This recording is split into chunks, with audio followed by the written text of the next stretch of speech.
সুপ্রভাত সকলকে। এই সকালবেলাটা সকলেরই খুব ব্যস্ততার মধ্য দিয়েই কাটে, তাই আজকে আমি তোমাদের বলবো আমার ব্যস্ত সকালের কিছু অংশ। ছেলের যেহেতু আফটারনুন স্কুল, সেই জন্য ও ভাত খেয়েই যায়, তাই সবার প্রথমেই আমি ভাত আর যা যা খেয়ে যাবে সেইগুলো রান্না করে নেওয়ার ব্যবস্থা করি, যার মধ্যে থেকে কিছু রেসিপি আমি তোমাদের সাথে শেয়ার করে থাকি। আর সকালবেলার আর এক চিন্তা হলো আজ ব্রেকফাস্টে কি খাওয়া হবে। প্রতিদিন একই ব্রেকফাস্ট খেতে আমি ছাড়া এই বাড়ির কেউই পছন্দ করে না, তাই ভাবলাম আজ চিড়ের পোলাও বানাই। যদিও ছেলে দুধ দিয়ে মুসলি খাবে, ও সকালে দুধ দিয়ে কিছু না কিছু খেয়ে থাকে।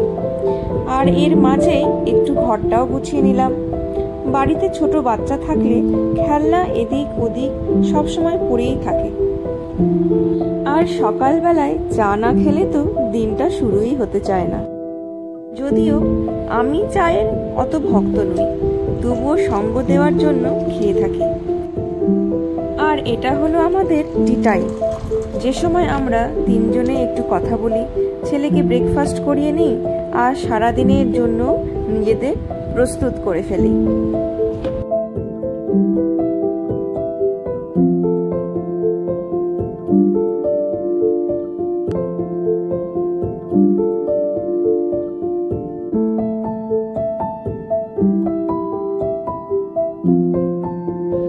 ছেলে স্কুলে যাওয়ার আগে ওকে নিয়ে একটু পড়তে বসায়।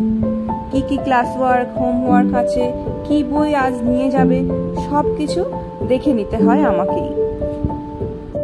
আর এই পড়াতে পড়াতেই একটু ব্রেকফাস্ট করে ফেলি, তারপরে আর সময় হবে না। তাই ছেলে ভাত খেয়ে যায়, তাই টিফিনটা হালকাই দেই, কারণ বাড়ি এসে বিকেলে ও আবার খাবে, সেই জন্য টুকটাক ফল বা স্ন্যাক্স হিসেবেই টিফিনটা প্যাক করে দিই। এরপর স্নান করিয়ে খাইয়ে রেডি করিয়ে একদম স্কুলের জন্য তৈরি করে নিতে হয়। আর স্কুলে আমাকেই দিতে যেতে হয়, বাড়ির কাছেই স্কুল, তাই সময় লাগে না বেশিক্ষণ। বাড়ি ফিরে আমি বাকি কাজগুলো করতে থাকি।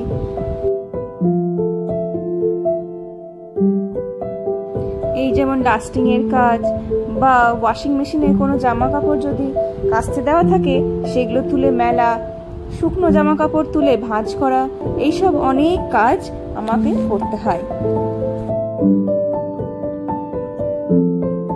তাহলে আজকে এই পর্যন্তই আমার ব্যস্ত সকালের কিছু অংশ তোমরা দেখলে শুনলে।